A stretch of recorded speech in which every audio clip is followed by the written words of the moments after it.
어찌 원망하랴.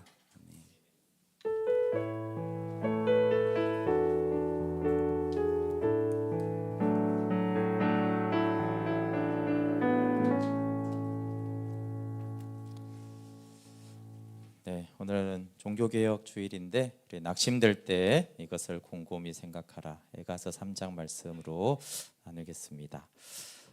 네, 종교개혁 주일인데 우리 개혁자들이 남긴 아주 중요한 말씀과 가르침이 이제 개혁된 교회는 항상 개혁되어야 한다는 것입니다.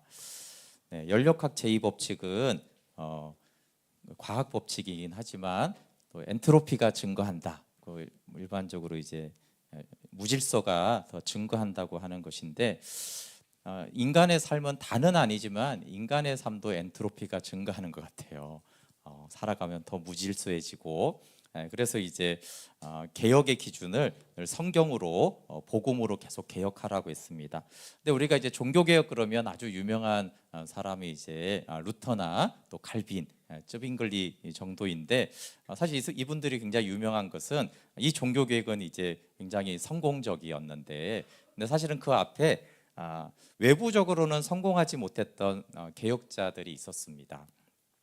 그 중에 아주 중요한 사람이 이제 위클리프라는 사람이 1320년에서 84년까지 살았는데 이제 영국 사람인데 사실은 종교 개혁을 이 사람이 시작을 했고 참된 복음을 이때 선포했고 참 이 중세에 굉장히 우리 현재로서는 이해하기 어려운 것은 성경을 못 읽게 했습니다.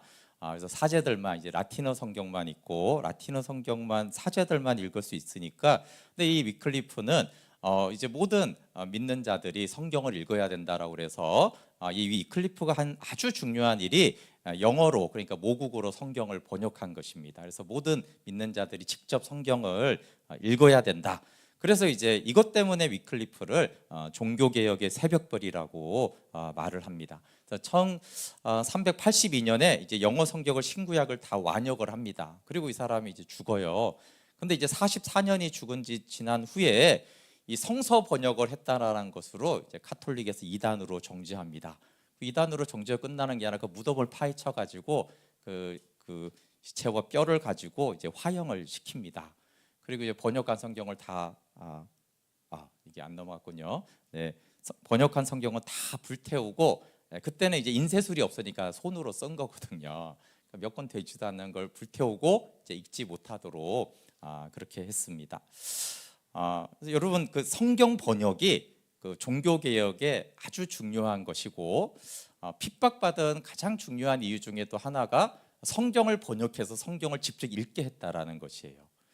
그러니까 우리는 지금은 막 성경이 집에도 있고 폰에도 있고 너무 많은데 야 이거 성경을 모국어로 읽을 수 있다라는 것이 지금도 라틴어거나 히브리어나 헬라어면 어떻게 읽겠어요, 그렇죠? 근데 내 모국으로 내가 읽을 수 있고 더군다나 그것으로 하나님과 교제할 수 있고 이것으로 하나님이 나에게 주시는 복음과 은혜와 생명을 얻을 수 있다라는 것은 굉장한 특권일 뿐만 아니라 이것 때문에 많은 순교자들이 개혁자들이 목숨을 잃었다라는 거예요. 그 다음에 이제 중요한 사람이 얀 후스라는 사람인데 마틴 루터보다 100년 앞서 사람이어서 사실 루터를 볼 때 얀 후스가 말한 100년 뒤에 나타난 그 사람이다라고 할 정도로 후스가 그 루터에게 영향을 줬고 그렇게 100년 전에 후스의 어떤 마치 후계자처럼 루터가 나타났다. 사람들이 이렇게 말을 했어요.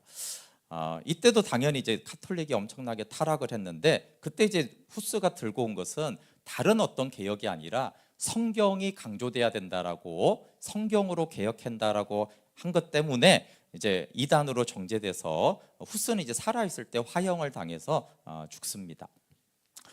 이게 이제 그 후스를 기념하는 동상인데 이때도 이제 면죄부를 판매하고 성직을 매매하고 이렇게 했을 때 그 후스가 한 아주 중요한 일이 뭐냐면 성경과 위클리프 아까 위클리프가 있었죠? 그 위클리프의 저서를 체코어로 번역합니다. 똑같죠? 성경을 다시 체코어로 번역을 해. 이 사람 체코 사람이니까. 그거 이제 위클리프의 그런 글들을 번역해서 사람들에게 하고 이 당시에는 그 성만찬을 행할 때 포도주는 평신도들이 먹지를 못했어요. 그래서 이제 후스가 이거를 가능하게 했고 본인은 성만찬을 집례했는데 이유는 성경 때문에 그래요. 성경적으로 해야 된다라고 하면서 이런 여러 가지들을 바꿔 나갔다가 이제 후스가 이제 화형을 당하는데, 그럼 근데 이렇게 개혁자들이 한 일은 물론 엄청나게 많습니다. 그렇지만 위클리프, 후스, 루터, 칼빈을 이어서 종교개혁자들이 아주 공통적으로 한 가지 중요한 일은 성경이었어요. 루터도 성경을 번역을 했죠. 그러니까 종교개혁자들이 어마어마한 일을 사실은 했지만 그 핵심에는 성경을 번역해서 우리가 직접 성경을 읽고 그 성경을 통해서 하나님을 알아가야 되고, 그 성경을 통해서 우리가 개혁돼야 될 게, 우리가 뭘 바꿔야 될 건지, 나 개인만이 아니라 교회와 사회가 어떻게 돼야 되는지를 거기서 시작해야 됐다라는 것들은 개혁자들이 공통적이고, 이거를 위해서 목숨을 바치고 실제로 화형을 당하기도 하고, 그래도 부끄럽지 않게 기꺼이 그렇게 할 만한 일이라고 생각을 했습니다. 그래서 우리가 이 성경이 있다라는 것과 성경을 기준으로 우리의 삶이 계속적으로 개혁되고 우리의 삶이 잘 가고 있는지 못 가고 있는지, 우리 이 세상은, 이 사회는 어떻게 가고 있는지들을 봐야 된다라는 것이 그거였고, 그걸 기초로 이제 나머지 개혁들을 시작한 거죠. 사회 개혁도 했고 정치 개혁도 했고 교회 개혁도 했고 제도 개혁도 했지만 그것들이 성경에 있었어요. 그래서 이 성경을 기준으로 우리가 항상 개혁돼야 된다라고 개혁자들이 말을 했고, 제가 이제 종교개혁주의니까 요시야의 종교개혁이 참 맞다라고 생각했는데, 이 위클리프와 후스 같은 개혁자들과 같은 맥락이 이제 예레미야더라고요. 이게 그 외부적으로는 성공하기도 하지만 위클리프와 후스는 사실 화형당해가지고 이제 물론 후스도 지금까지도 그 후스를 따르는 사람들이 있습니다. 그러나 이제 전 세계를 바꾸지는 못했죠. 그럼에도 불구하고 이들이 얼마나 이제 하나님이 기뻐하는 사람이었는지. 근데 예레미야가 그렇습니다. 영적인 흑암기에 나타나서 말씀을 선포했는데 회개하고 돌아오고 했는데 회개하고 안 돌아왔어요. 그렇게 멸망하지 말라고 그랬는데 멸망했어요. 그렇게 하나님 앞에 서자라고 했는데 결국은 다 망하고 돌아오지 않았어요. 그래서 외적으로 봤을 때 사실 예레미야의 사역은 실패했지만 성경이 예레미야의 분량을 어마어마하게 많이 하면서 이 예레미야가 진짜 하나님의 사람이고, 그럼에도 불구하고 진리로 말씀으로 돌아가자고 했던 그런, 사실은 이제 종교 개혁자와 같은 사람이었습니다. 이 애가가 5장인데 3장이 아주 중심적입니다. 그래서 예레미야서가 이제 52장이고 그 뒤에 따로 이제 애가가 5장이 있어서, 그래서 이제 애가가 슬픈 노래니까 예레미야 이제 눈물의 선지자로 알려져 있습니다. 그러니까 어떤 사람을 이렇게 말할 때 눈물이 딱 되는 하나님의 사람이면 항상 기뻐하고 범사에 감사하고 그럴 것 같은데, 예레미야는 눈물이에요. 애가죠. 슬픈 노래. 여러분, 예레미야는 심판의 복음을 전했어요. 그리고 백성들은 악함으로 심판을 받았어요. 그리고 이 악한 백성들은 예레미야를 핍박하고 구덩이에 가두고 죽이려고 그랬어요. 그러면 저 원수들이 나를 죽이려고 그랬는데 내가 말한 대로 다 망했어요. 그럼 보통 나는 어떻게 말하고 싶어요? 그쵸? 아우, 그거 봐라, 내가 그런다고 그랬지. 진작 내 말을 들었어야지. 이것들이 쌤통이다 막 이런 마음이 막 있지 않습니까? 그렇죠? 결국 내가 말한 대로 됐잖아요. 막 이렇게 하다가. 근데 예레미야는 참 희한하게 예레미야서와 에가서 전체에 그런 내용이 없어요. 내가 내 말 들으라고 그랬지, 이렇게 된다고 했지, 내 말 안 들어서 이렇게 된 거야 이것들아, 이렇게 1절 말하지 않고요. 오히려 3장에 가보면은 심판당하는 백성과 하나가 됩니다. 그래서 자기는 복음을 전한 자인데 마치 심판받은 자와 하나님을 거역한 백성들과 하나가 되어서 그 입장에서 똑같이 체휼하면서 그곳에서 하나님께 기도해요. 우리 에가서 3장 1절을 보면 이렇게 돼요. 한번 볼게요. 여호와의 분노의 매로 말미암아 고난당한 자는 나로다, 이렇게 하죠. 대처점에 있고 비난하고 정죄해야 할 갈등 예레미야는 그렇게 하지 않고요, 멸망한 예루살렘과 하나가 돼요. 그럼 보통은 잘 지내다가도 망하면 친구가 없대요. 그렇죠? 근데 망하고 나서 친구가 되고, 망했는데 망한 자와 함께 연합되어서 함께 고난을 당하고 울고 슬퍼하는 자가 예레미야입니다. 왜냐하면 그것이 예수님이 예레미야를 통해서 우리에게 말하는 거죠. 그럼 우리는 예수님을 반역했어요. 그래서 우리가 망하면 하나님이 예수님이 쌤통이다 이래야 되잖아요. 너 죄 짓고 회개 안 하면 그렇게 된다고 그랬지. 그렇게 해야 마땅한데 우리가 회개 안 하고 죄 지어서 망하면 예수님은 우리를 일절 정죄하지 않아요. 도리어 내가 그 죄와 함께 돼서 내가 죄가 되어서 내가 십자가 고난을 당해서 내가 사망의 짐을 지겠다라고 하는 예수님을 예레미야를 통해서 예수님이 우리에게 나타나시는 것이죠. 그럼 연합의 결과는 절망입니다. 3장 4절부터 6절 한번 같이 읽어볼게요. 시작. 나의 살과 가죽을 쇠하게 하시며 나의 뼈들을 꺾으셨고 고통과 수고를 쌓아 나를 애우셨으며 나를 어둠 속에 살게 하시기를 죽은 지 오랜 자 같게 하셨도다. 네, 쭉 말하면서 결국은 이제 어둠 속에서 죽은 자처럼 살게 했어요. 그런데 우리의 고통이 우리가 영혼육으로 지어졌기 때문에 세 가지 고통이 있습니다. 몸의 고통이 참 힘들고 또 마음의 고통, 정신적인 고통이 사람이 굉장히 힘든데 믿는 자가 리얼하게 느끼는 것은 이 영적인 재난과 고통이에요. 그런데 이제 7절부터 9절을 보면 이제 몸과 정신적인 고난을 지나서 함께 영적인 재난에 이제 예레미야가 직면합니다. 우리 7절부터 9절 한번 같이 읽어볼게요. 시작. 나를 둘러싸서 나가지 못하게 하시고 내 사슬을 무겁게 하셨으며 내가 부르짖어 도움을 구하나 내 기도를 물러치시며 다듬은 돌을 쌓아 내 길을 막으사 내 길들을 굽게 하셨도다. 네. 하나님이 나를 도와줘야 되는데 도와주기는커녕 내가 흑암 가운데서 막 벗어나려고 막 도망가려고 막 힘쓰는데 나를 어떻게 해요? 나가지 못하게 막아요. 그리고 어디 가려고 하니까 무거운 쇠사슬로 착고를 딱 채워가지고 어디 가지도 못하게 해요. 그 가려고 하면 담을 쌓아서 막아요. 그리고 부르짖어 기도하면 들으셔야 되는데 내 기도는 물리치세요. 하나님이 침묵만 하셔도 굉장히 힘듭니다. 하나님이 아무것도 안 하시면 힘든데 지금 예레미야는 그게 아니라 나를 막고 무거운 족쇄를 아예 채워다가 이 흑암 가운데 나를 가두고 있다라고 말하세요. 철로 역정에서는 이 절망을 큰 거인이 나타나서 이 크리스찬을 감옥에 가두고 막 고문하는 걸로 표현을 하는데 그건 이제 거인이니까 그렇지 예레미야는 하나님이 자기를 그렇게 절망 가운데 절망의 감옥에 가두었다라고 말합니다.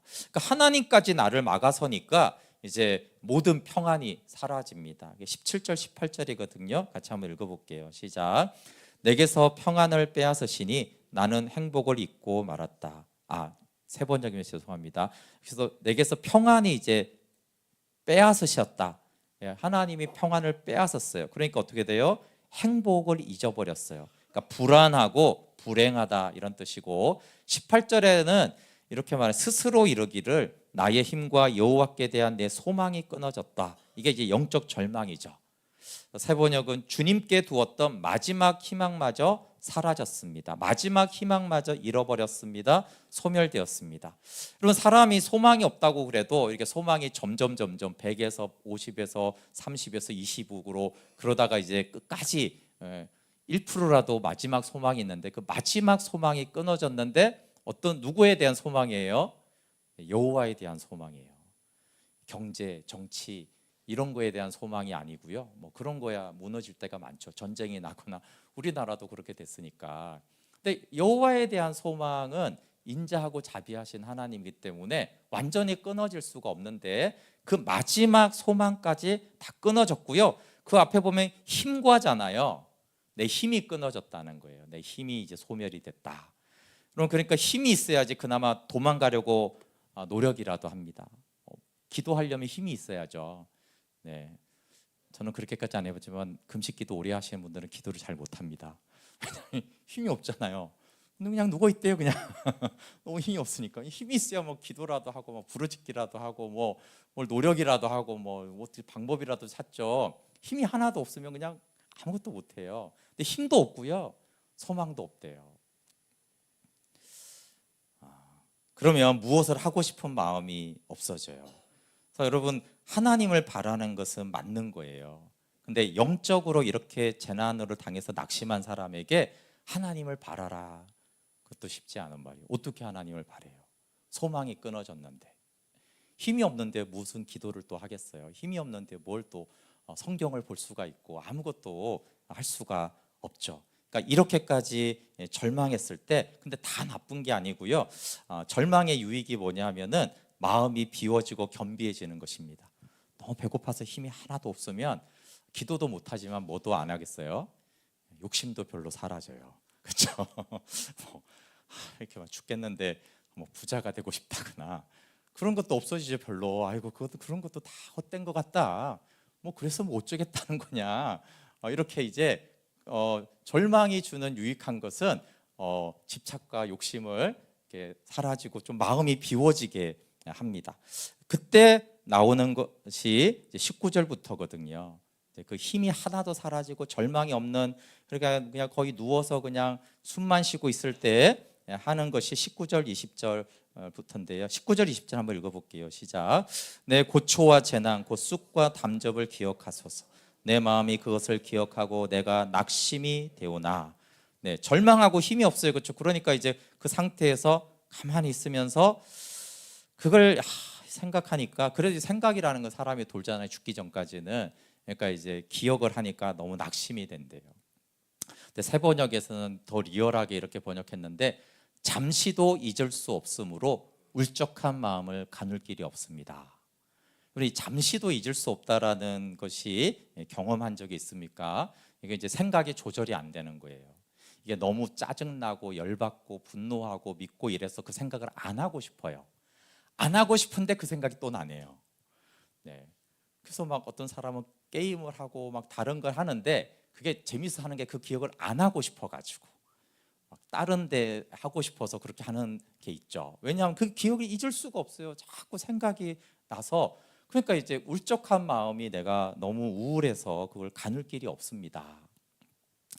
그런데 이제 그 힘이 빠진 생각으로 이제 이렇게 낙심이 된 상태에서, 근데 아까 말한 낙심이 되는 유일한 그는 뭐냐 하면은 어떤 걸 하나를 너무 집착하지 않습니다. 그래서 이 생각도 계속 지나가지만 너무 힘이 없으면 그 생각도 강하지는 않아요. 왜? 아무 힘이 없으니까. 그러면서 나오는 것이 이제 21절이거든요. 21절이 예가에서 가장 중요한 터닝 포인트에 대한 말씀이에요. 21절 같이 한번 읽어볼게요. 시작. 이것을 내가 내 마음에 담아두었더니 그것이 오히려 나의 소망이 되었사오면. 21절은 그 단어가, 원어가 해석이 굉장히 많은 단어여서 번역이 다 조금씩 다르게 이렇게 돼 있어요. 그래서 개역개정은 이것을 내가 내 마음에 담아두었다 이렇게 말하고, 새 번역은 그러나 마음속으로 곰곰이 생각했다. 그리고 쉬운 말은 그러할지라도 다시금 마음속 깊이 곰곰이 생각해 보면. 그러니까 앞에 쭉 얘기했고 절망이고 낙심이고 막 안 좋은 기억이 계속 왔다 갔다 하는데, 그러한 상황일지라도 다시 내가 마음속으로 한번 곰곰이 생각해 봤다 이런 뜻이죠. 근데 이것도 사실 힘이 빠졌기 때문에 그럴 수가 있는 거죠. 너무 혈기가 있으면 분노 때문에 이런 생각을 못 하는데 너무 힘이 빠지니까 한번 다시 이렇게 다르게 한번 생각을 해본 거예요. 근데 그러니까 오히려 나의 소망이 되었다고 그래요. 그 앞에가 절망이었기 때문에 소망이 끊어졌는데 다시 곰곰이 생각해 보니까 소망이 생겨났다고 그래요. 왜냐하면 그 앞에는 계속 그 영혼육의 고난과 이런 안 좋은 것을 주목했는데 갑자기 든 생각이 뭐냐면 근데 왜 다 망하고 힘들고 다 아무것도 없는데 왜 진멸되지는 않았지? 이렇게 생각이 든 거죠. 왜일까? 왜냐하면 이제 다시 다 생각해 보니까 진짜 우리 백성들이 어마어마한 죄를 지었는데 그러면 진멸되어야지 마땅한데 다 망하긴 했는데 진멸까지는 안 됐네. 왜 진멸이 안 됐을까? 라고 생각하니까 이제 22절에 그 고백이 나오는 거죠. 같이 한번 읽어볼게요. 시작. 여호와의 인자와 궁율이 무궁하심으로 우리가 진멸되지 아니함이니이다. 그럼 그 2장에서는 2절 17절 21절 세 번이나 예레미야가 뭐라고 하냐 하면은 하나님이 우리를 궁휼히 여기지 않으십니다 이렇게 말했어요. 너무 비참하니까 하나님의 궁휼히 여기면 이렇게 될 수가 있나? 하나님 우리를 궁휼히 여기지 않는구나. 그래서 절망한 거예요. 그런데 진멸이 안 됐네라고 생각하니까 아니 내 궁휼이 무궁하네 이렇게 된 거예요. 그러니까 궁휼이 무궁하니까 다시 소망이 생긴 거죠. 앞에서는 궁휼히 여기지 않으신다. 더 이상 하나님은 나를. 그러니까 이제 절망했는데 아니네, 궁휼히 여기시네. 그리고 그 궁휼이 무궁하구나. 그러니까 다시 소망이 생겼다고 하는 거예요. 20절에서는 망하고 빼앗긴 것을 잠시도 잊을 수 없다고 생각했는데 아니네, 남은 게 있네, 받은 복이 있구나, 이렇게 생각하는 거죠. 그 은혜라는 찬양도 보면은 이렇게 사계절에 대해서, 또 하나님의 자녀가 되고 내가 이 시간 예배하고 복음을 전할 수 있는 게 당연한 게 아니라 은혜라고 고백하잖아요. 그렇죠? 그러니까 우리는 있는 거는 그냥 당연하고 없는 것만 너무 생각하니까 너무 짜증나고 우울하고 이랬는데, 그게 아니라 남아있는 게 있다라는 것을 인지를 한 거고, 이게 왜 남아있을까 아직까지도 생각해 보니까 하나님의 은혜고 이게 궁휼이구나, 이렇게 이제 생각이 된 것이죠. 그래서 생각의 방향이 삶을 결정합니다. 다 사실이에요, 예레미야는. 근데 다 사실인데 사실을 생각하니까 절망이 왔어요. 어떤 사실이죠?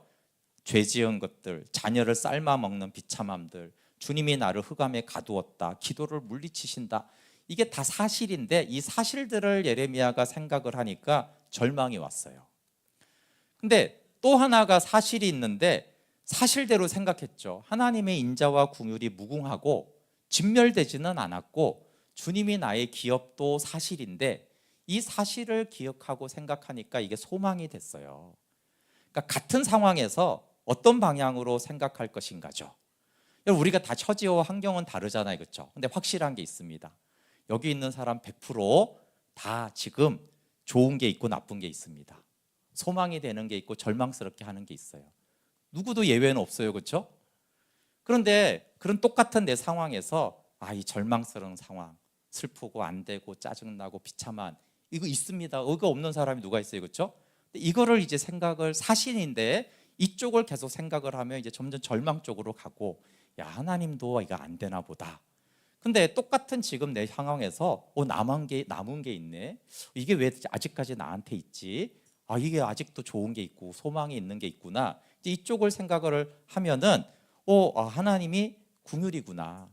그래서 같은 상황에서 생각이 두 길이 있는 것인데, 거기서 이제 절망과 소망이 달라지고 그럼 모든 것이 달라집니다.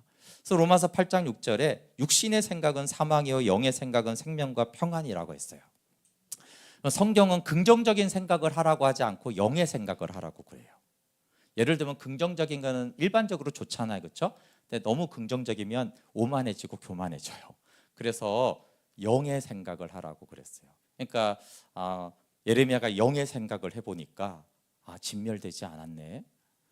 그럼 하나님의 인자와 궁휼이 아직도 있는 거구나. 그리고 그건 멈추지 않았고 영원하구나. 그러니까 이제 소망이 생겼습니다. 소망이 생기니까 어떻게 됐냐 하면은 23절로 갑니다. 같이 읽어볼게요. 23절 시작. 이것들이 아침마다 새로우니 주의 성실하심이 크시도소이다. 그렇구나. 인자와 궁휼이 무궁하구나. 무궁하니까 영원하니까 그걸 이제 생각을 해봤어요. 그러니까 이제 이것들이라는 것은 전체적인 걸 말하는 겁니다. 그 전체적인 걸 한번 생각을 하니까 아침마다 진멸되지 않았구나. 아직 주의 인자와 궁휼이 무궁하구나. 그걸 아침마다 새롭게 되니까 주님은 진짜 신실하시구나. 하나님은 실수가 없으시구나. 하나님이 그렇게 이렇게 저렇게 하시는 분이 아니구나. 한번 택한 백성들에 대해서 신실한 사랑으로 우리를 붙들고 있구나, 나를 붙들고 있구나 생각했어요. 그리고 이제 주님의 인자와 궁휼이 들어오니까 또 그 다음 생각이 발전하는데 그게 24절입니다. 24절 읽어볼게요. 시작. 내 심령에 이르기를 여호와는 나의 기업이시니 그러므로 내가 그를 바라리라 하도다. 여호와가 나의 기업이에요. 세 번역은 주님은 내가 가진 모든 것이고 주님은 나의 희망입니다. 이런데요. 그 앞에서는 모든 것을 잃었어요. 이건 사실입니다. 다 잃었어요. 근데 잃어버리지 않은 것이 하나가 있어요. 뭐예요? 내가 주님을 잃어버리지 않았어요. 여전히 주님은 우리 하나님이세요. 그리고 원래 하나님이 나의 기업이었고 가나안 땅을 기업으로 받았는데, 가나안 땅은 상징이에요. 그렇죠? 어떤 상징이에요? 하나님이 나의 기업인데 그 기업이 어떻게 확인되고 우리가 누리고 이해할 수 있으며 이 땅을 가져라 이렇게 된 거잖아요. 그렇죠? 그래서 레위인들에게는 땅을 안 줬잖아요. 그렇죠? 그게 말하는 거는 원래 우리의 기업은 하나님이세요. 근데 영이신 하나님 공중에 붕 떠 있으면 안 되니까 그 우리의 기업은 원래 하나님인데 근데 너희들이 보이는 이 가나안 땅을 여기서 적과 꿀이 흐르고 풍성하고 이걸 통해서 기업이신 하나님을 누리라고 준 거잖아요. 그렇죠? 근데 이 땅을 잃어버렸어요. 그래서 다 잃었다고 생각했는데 아니구나. 진짜 원형은 내가 가지고 있고 그림자와 모형으로 가졌던 건 다 빼앗겼구나. 근데 내가 이걸 빼앗겼다고 다 잃었다고 생각했더니 진짜는 아직도 내가 가지고 있네. 그럼 진짜가 있고 모형이 사라졌으면 다 잃은 건가요? 네. 보기에 따라 땅을 보면 다 잃은 게 맞는데 진짜를 보니까 내가 하나도 잃은 게 없잖아요. 그렇죠? 그래서 여러분 주님이면 충분하다라는 말의 의미는 그 말이잖아요. 우리가 다 잃어도 주님이 있으면 사실은 다 있는 거고 우리가 다 있는 것 같아도 주님을 잃어버리면 다 잃은 것이다라는 거잖아요. 그러니까 망한 건 사실인데 예레미야가 생각해 보니까 주의 인자와 궁유는 주님이 나의 기업이야. 그러면 이런 게 사실은 없잖아. 물론 인간적인 고통은 있지만 엄밀하게 진리적으로는 주님이 나의 기업이면 다 있는 거지. 이제 여기까지 생각이 이루고 믿음이 이러니까 어떻게 돼요? 주님이 나의 희망이라는 거예요. 그래서 이제 소망 가운데 있는 거죠. 여러분 우리 신자가 받은 기업은 영생입니다. 그렇죠? 하나님의 자녀된 권세가 있는 거예요. 그 권세와 하나님의 생명에 보이는 것들이 표적도 있고 기도응답도 있고 우리 마음의 소원을 이루어주는 거예요. 그렇죠? 근데 그 응답이 원형은 아닌 거예요. 그렇죠? 우리에게 생명 주고 하나님의 아버지가 됐다라는 이 진짜 영적인 기업에 대한 그림자로 내가 아버지다. 그래서 내가 이것도 선물로 주고 얘가 이런 체험도 내가 하게 해주겠다라는 거잖아요. 그렇죠? 근데 우리는 그 체험과 그 모든 것들이 사라졌을 때 다 잃었다고 생각했는데 사실은 모형과 그림자를 잃어버린 거예요. 그러니까 여전히 내 안에 생명이 있고 내가 여전히 하나님의 자녀고 하나님이 여전히 나의 아버지라면 여전히 소망이 있는 거죠. 모든 것을 잃었지만 한편으로 나는 모든 것을 잃지 않았어요. 그게 바울이 옥중서신에서 계속 하는 말이에요. 그렇죠? 에베소 감옥에서 하늘에 속한 모든 영적인 복이 있지 않느냐. 여러분 고대 시대 때 감옥은 다 이룬 상태를 말해요. 근데도 아니다. 하늘에 속한 영적인 복은 지금도 충만하다. 빌립보서도 옥중서신인데 감옥 안에서 주 안에서 기뻐하라.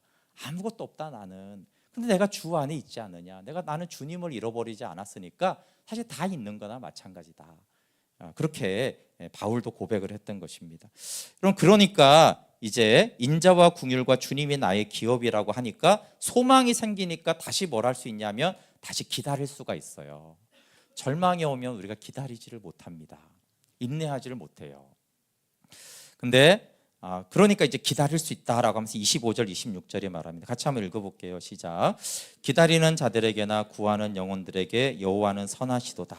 사람이 여호와의 구원을 바라고 잠잠히 기다림이 좋도다.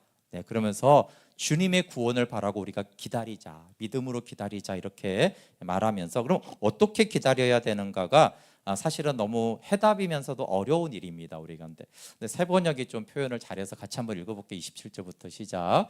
젊은 시절에 이런 멍에를 짊어지는 것이 좋고 짊어진 멍에가 무거울 때는 잠자코 있는 것이 좋고 어쩌면 희망이 있을지도 모르니 겸손하게 사는 것이 좋다. 네.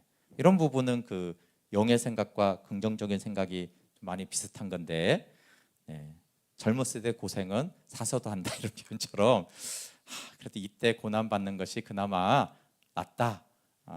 그런데 28절이 중요합니다. 짊어진 멍에가 무거울 때는 어떻게 하라고 그래요? 잠자코 있으래요. 이게 됩니까? 우리는 여러분 멍에가 무거우면 본능적으로 벗어나고 싶고요. 막 이렇게 옥죄고 있으면 이걸 벗어 던지고 싶은 게 본능이에요. 그래서 7절과 9절에서 그걸 막 벗어나려고 엄청 힘썼는데 예레미야가 뭐라고 하냐면 잠잠하게 있는 게 낫다. 너무 그거 해결하려고 막 내가 도저히 감당할 수 없는 엄청난 문제를 막 어떻게든 그게 뭐 영혼 육의 문제든 해결하려고 노력하지 말고 잠자코 있으라는 거예요. 이거 어떻게 잠자코 있습니까? 그러니까 29절을 말하는 그럼 뭘 합니까? 이렇게 말하죠. 어쩌면 희망이 있을지도 모르니 겸손하게 사는 것이 좋다. 그러니까 뭐가 낫다는 거예요? 벗어나려고 온갖 노력을 하는 것보다, 심지어 부르짖어 기도하는 것보다 겸손한 게 좋대요. 왜? 겸손한 자를 하나님이 높이시거든요. 그럼 겸손하면 하나님이 구원하실 그렇게 희망하는 것이, 안 되는 거를 내가 막 하는 것보다 겸손한 게 훨씬 낫다. 쉬운 말은 이렇게 말했어요. 입이 땅의 흙먼지에 닿을 정도로 그렇게 바짝 꿇어 엎드려 주님의 뜻에 전적으로 순복하라. 그러면 혹 절망 가운데서 소망이 생겨날지도 모른다. 행위를 말하는 게 아니에요. 그만큼 바짝 하나님 앞에 엎드려서 겸손해져라. 왜냐하면 이건 하나님만이 해결할 수 있는 건데 자꾸 내가 그렇게 몸부림 치려고 해도 안 된다. 그러면 유일한 방법은 내가 겸손해지는 거고, 겸손한 자를 하나님이 불쌍히 여기서 해결해 주실지도 모른다. 이렇게 말하는 거예요. 근데 우리는 겸손보다는 자꾸 몸부림을 치잖아요. 매우 어렵지만 가만히 있고 그냥 고통스러운 거 안다. 근데 겸손해라. 몸부림보다는 겸손하게 땅에 엎드리는 것이 훨씬 좋다. 이렇게 말을 하죠. 근데 사실은 30절을 보면 또 그것도 쉽지가 않아요. 이렇게 말해요. 자기를 치는 자에게 뺨을 돌려대어 치욕으로 배불릴지어다. 아유, 어떻게 이렇게까지 기다릴 수 있을지는 모르지만, 그렇지만 다윗이 이렇게 기다렸어요. 압살롬이 반역하고 시므이라는 사람이 막 근거 없는 말로 다윗을 막 저주합니다. 아니, 맞는 말로 저주해도 짜증나는데 틀린 말로 막 저주를 해요. 모함하면서. 얼마나 재수가 없어요. 지금 아들 때문에 반역해 도망가고, 안 그래도 여러분 기분 엄청 나쁘고 열받았을 때 누가 와서 저주하면 어떻게 하고 싶어요? 때려 죽이고 싶잖아요. 그냥. 그래서 부하들이 저놈 때려 죽이겠습니다. 그랬더니 다윗이 가만히 둬라. 사실 근거 없는 말임에도 불구하고 하나님이 죄를 통해서 나를 저주하는지도 모르지 않느냐. 그게 이 말씀대로 하는 거예요. 치욕으로 내가 배불리겠다. 그게 사실이 아니고요. 이거는 그 겸손함에 대한 거예요. 사실이 아닌 것까지도 내가 욕을 먹을 만큼, 받아들일 만큼 겸손해진 상태를, 겸비해진 상태를 말하죠. 그러니까 하나님이 그렇게 하시면 내가 뭐라고 하겠냐. 틀린 말일지라도 내가 그 욕도 받겠다. 그러면서 근데 다윗이 그것만 한 게 아니고, 우리가 잘 유다 광야에서 시편 63편에 주의 인자로 내 생명보다 나음으로 내 손을 들잖아요. 그렇죠? 그러니까 그 인자함 안에서 사실은 그 치욕을 받아들일 수 있는 거죠. 그러면 절망이 소망이 되고, 그러면서 이제 주님의 본심까지 나아갑니다. 우리 31절부터 33절 같이 읽어볼게요. 시작.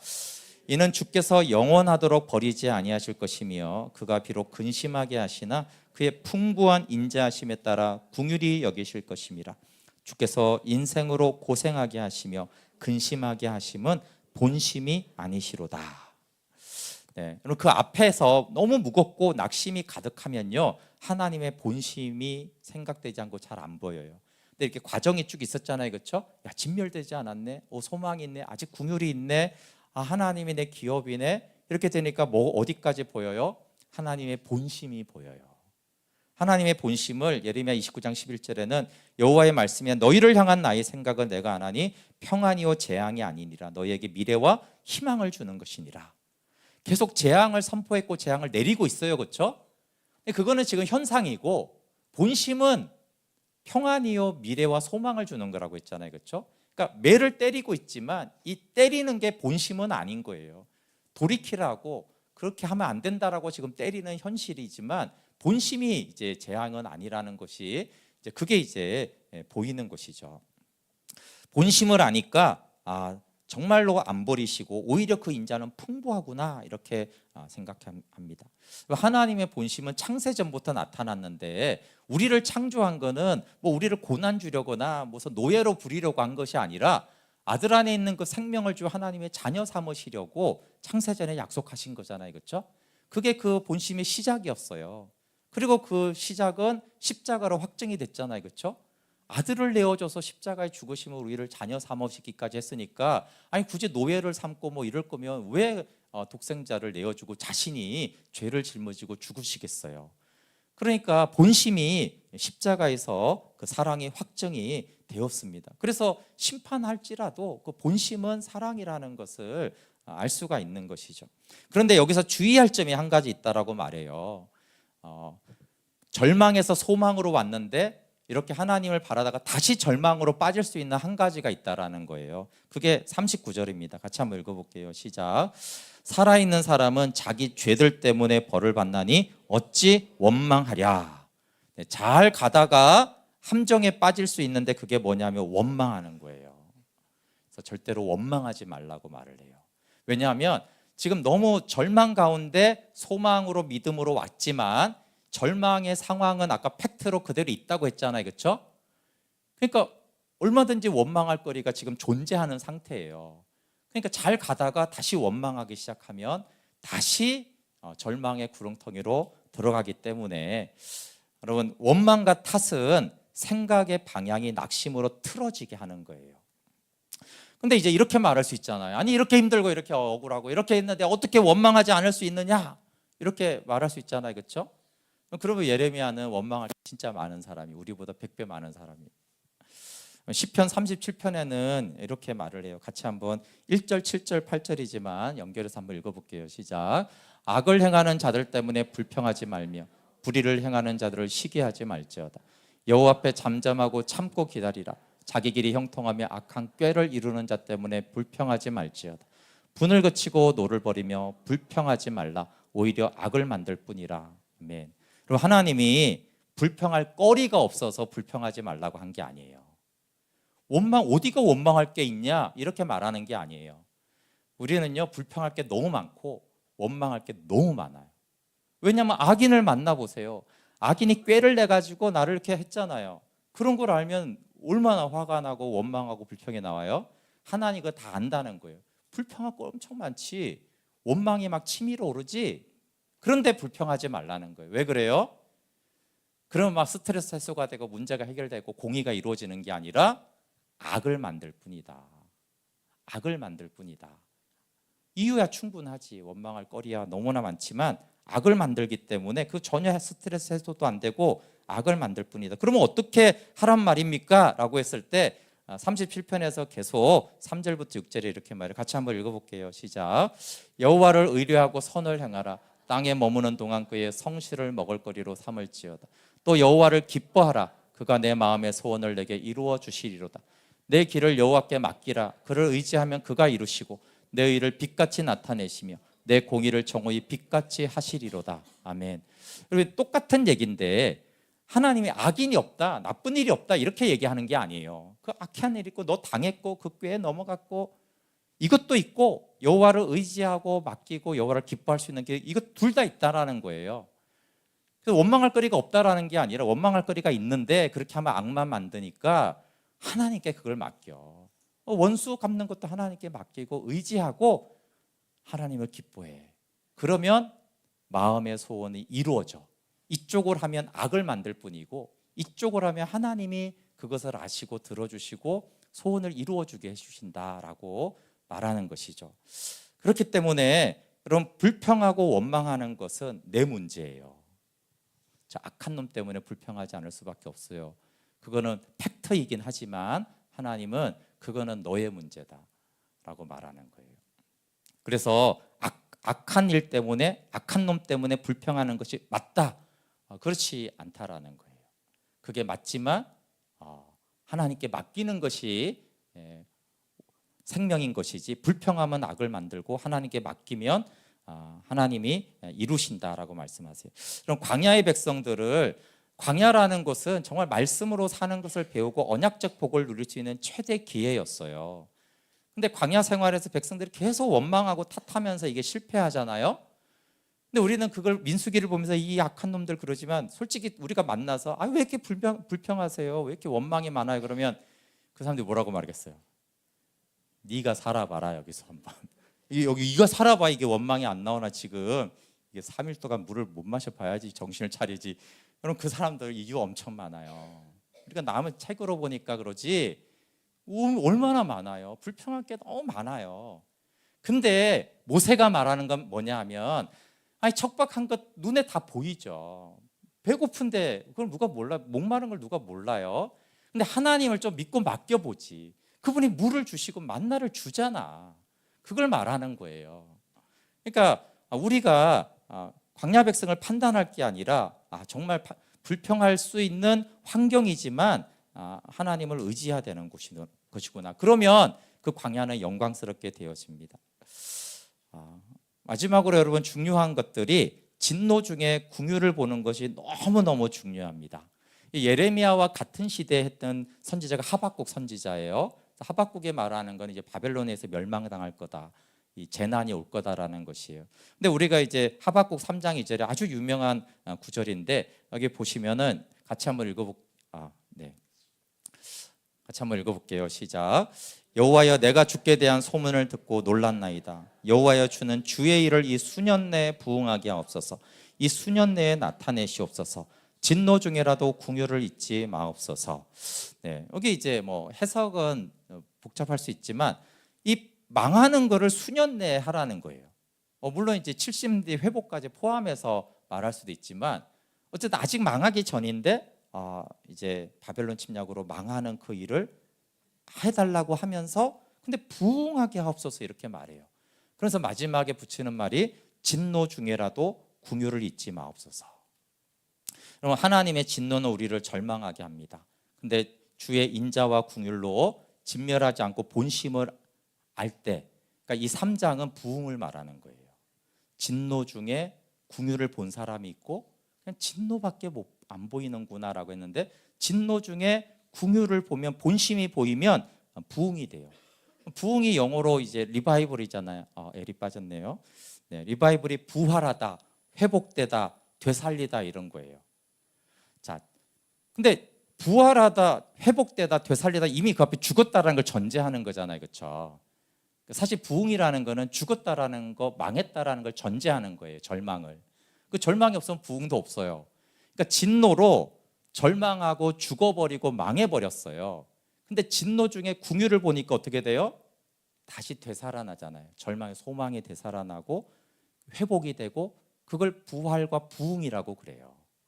그러니까 진노 중에서 하나님의 궁율과 본심을 본 사람, 그게 부흥이 됩니다. 사실 그게 종교개혁자들이 한 일이에요. 가장 영적인 흑암기에 그 절망의 상태였잖아요, 그렇죠? 이게 도대체 교회도 뭐 완전히 망했구나. 그런데 거기서 하나님의 궁율과 인자를 본 거잖아요, 그렇죠? 거기서 사실은 종교개혁은 일종의 부흥이었거든요. 되살아난 거잖아요, 교회가. 초대교회가 되살아났던 거예요, 죽었던 교회가. 그러니까 진노 가운데 있는 그 종교개혁자들이 하나님의 인자와 궁율과 본심을 보고 다시 섰을 때 부흥이 일어난 것이 종교개혁이었는데, 하박국은 그걸 부흥이라고 말을 합니다. 그래서 애가는 개혁된 성도는 항상 개혁돼야 된다라는 메시지예요. 근데 여기서 일반적인 설교는 서론, 본론, 결론입니다. 이런 설교를 하면 좋죠. 문제 제기를 하고 복음과 사랑을 말하고, 여러분 이렇게 아름다운 열매와 결론과 기쁨이 충만합니다. 이러면 깔끔하잖아요, 그렇죠? 제가 예레미야 설교도 좀 들어봤는데 목사님들이 애가도 이렇게 설교하더라고요. 3장으로 여러분 이렇게 본심으로 주의 인자와 신실함을 봅시다. 주님을 바랍시다. 할렐루야. 그럼 주님이 도우십니다. 이렇게 이제 말씀을 이제 많이들 전하시더라고요. 근데 애가는 어떻게 되냐면 슬픈 노래로 1, 2장을 시작해서요. 3장에서 이렇게 본심을 하고 회복이 됐는데요. 4장과 5장에 가면 다시 눈물을 흘리고 슬퍼합니다. 애가가 우리의 삶과 역사하고 더 비슷합니다. 근데 실제로는 우리가 은혜 받고, 여러분 첫사랑이 있으면 은혜 받고 변화된다고 생각을 하는데, 변화가 됐다가 다시 원위치 되는 경우가 허다합니다. 그 원위치까지는 아닐지 몰라도 이렇게 됐다가 이렇게 쇠해지는 경우는 대다수입니다.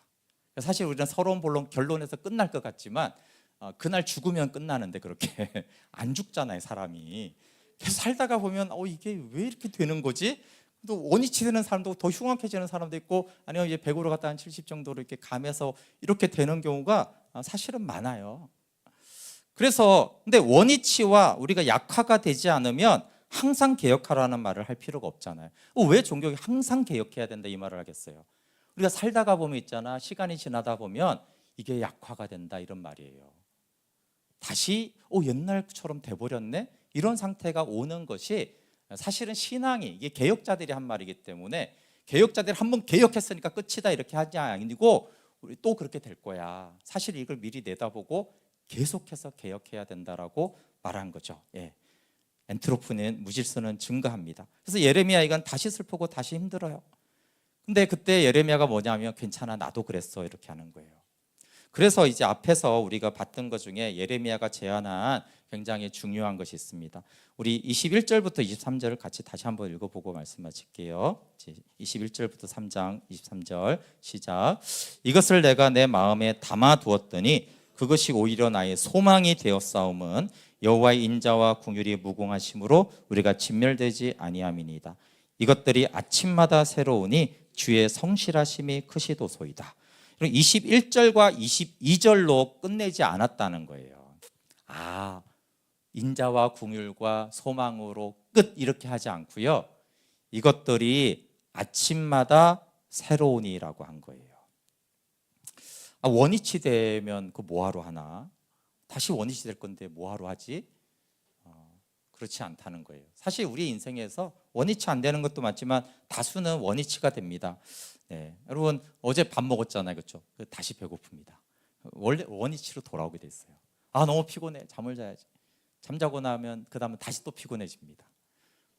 사실 되돌아보면 우리 삶의 대부분은 원위치가 돼요. 그러면 원위치 되니까 안 먹을 겁니까? 어차피 배고픈데 다시 배고플 거잖아. 난 안 먹을래. 그러니까 기쁘게 먹습니까? 어차피 다시 피곤해질 거 뭐하러 자? 아니잖아요. 자니까 너무 좋다, 감사하다 이러잖아요, 그렇죠? 원위치 되지만 먹고 또 자는 거. 그래서 하나님의 말씀을 하늘의 양식이라고 그랬잖아요. 그건 하나는 하늘에 속한 것이라는 뜻이고 양식이라는 건 원래 원위치로 돌아가는 거예요. 양식은 한 번 먹고 영원히 배부른 게 아니라 다시 배고픈 걸 말해요. 그래서 예레미야로 말하면 아침에 주의 인자와 신실함을 너무 좋아하는데 저녁에 되면 어떻게 돼요?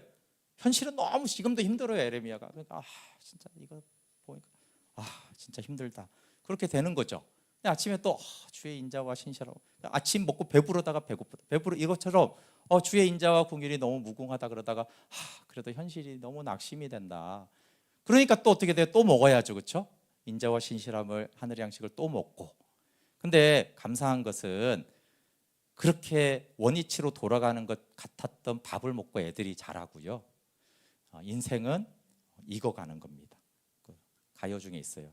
우리는 늙어가는 것이 아니라 익어가는 겁니다. 어떻게 익어가는 거죠? 먹고 자고 원위치 되고 또 먹고 자고 원위치 되고 먹고 자고 원위치 되고. 그게 하루를 보면 이게 쓸데없는 짓 같아요. 이거 뭐하러 하나 다시 배고플 거. 어차피 죽을 거 왜 살까 이렇게 되잖아요, 그렇죠? 근데 그렇게 쓸데없지만 계속 그걸 하니 아이들이 밥 먹어서 나 자랐어 이런 애는 없잖아요, 그렇죠? 자기도 다 원위치 같은데 어느 날 계속 먹고 자고 쓸데없이 원위치 되고 하다 보니 어느덧 키가 이만큼 이제 자라 있고 삶이라는 게 익어가고 있는 것이죠. 예레미야가 그걸 말하는 거예요. 이게 하루하루 보면 이게 다 쓸데없는 짓 같다. 다시 낙심이 되고 다시 슬프더라. 그러니까 이거 다 필요 없다가 아니라 그래서 아침마다 주의 인자와 신실하심을 목도해야 된다. 근데 이렇게 하루하루가 무익하고 헛된 것 같지만 그 삶이 이어져 갔을 때 하나님이 이렇게 이루셨구나라고 하는 것이에요.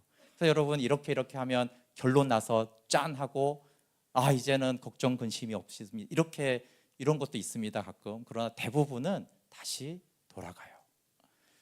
그래서 다시 밥 먹듯이 다시 복음 앞에 가야 돼요. 그래서 바울은 복음에는 하나님의 의가 나타나서 믿음으로 믿음에 이르고 한 큐에 안 끝난다고 그랬어요, 바울도. 십자가 한 큐면 다 끝나 이러지 않았어요, 바울이. 믿음에서 믿음으로 날마다 복음에 나타난 하나님의 의가 우리가 봐야 된다. 그리고 나는 날마다 죽노라 그랬잖아요. 그래서 그 원위치 되기 때문에 그런 거예요. 바울도 화도 냈고요, 짜증도 냈어요. 원위치 돼요, 바울도. 그렇지만 나는 날마다 죽으면서 계속해서 믿음에서 믿음으로 나아갔다. 그것이 이제 예레미야 같은 바울 같은 믿음의 사람들이 걸어갔던 믿음의 여정이고 그게 종교개혁자들을 계속 개혁해야 된다. 나도 다시 돌아가더라. 그러니까 다시 개혁돼서 다시 믿음으로 걸어갔다라고 하는 것입니다. 함께 같이 찬양하고 같이 기도하겠습니다.